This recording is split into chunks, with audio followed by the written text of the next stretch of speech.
Good afternoon. I am going to show you a very basic introduction into keying and setting a green screen. First thing you'll need, as you can see here, is a solid based coloured backdrop. Obviously you can pretty much use any colour you like as long as it's solid, although greens and blues tend to occur less regularly in everyday skin tones, for example, unless you're not very well. As you can see, I've gone for the green. What you need to do is lighten it as evenly as possible. Now ideally I would use key lights both sides. Unfortunately today I haven't got the space to do this, so what I have is one key light, as you can see it's a bit hot over here, and then I have a reflector board on this side, just kicking back to make it as even as possible. You can see a few shadows on the back here, which ideally we don't want, but they will disappear with the help of video magic.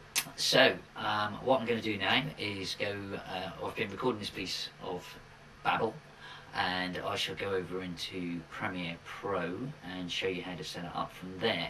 So what we will do is try and change the green behind me into something slightly more interesting. Obviously it can be a JPEG image, it could be some video footage, but pretty much anything you want to put on there.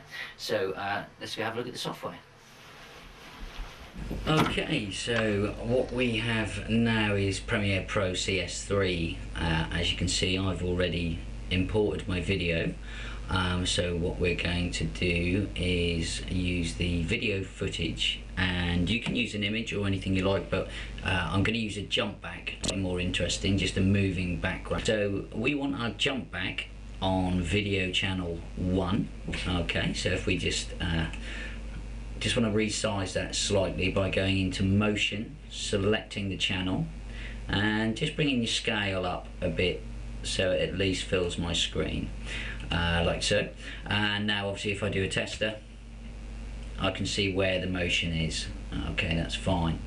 So what you need to do now is select your piece of video footage with the green screen. So I will use this piece here, and this is the piece of footage that you actually saw at the beginning. So what we need to do is select video 2, the AVI file, and then we need to go to your effects, which are in your effects window.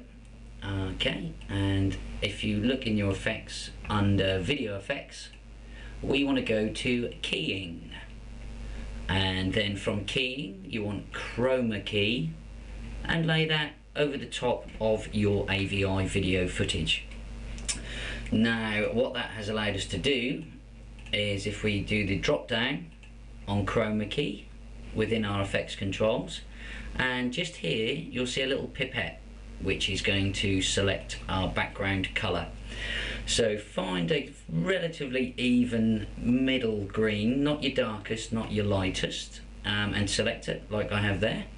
And then you need to come over to your similarity and just take that up until you're happy with what you get.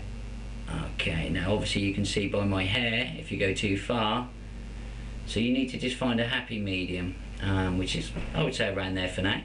And then the best idea would be give it some blend. On the blending you can just add that, too much and I'll disappear, but just enough can just soften the edges when people move. Okay, and then come down to smoothing, and we want that on high. So what that will give us now, if we were to play the shot, I'll show you a very basic introduction into keying and setting a green screen. First thing you'll need, as you can see here, is a solid based coloured backdrop. Obviously you can pretty much use any colour you like as long as it's solid. Now you can see where the green screen has finished because the jump back is not long enough.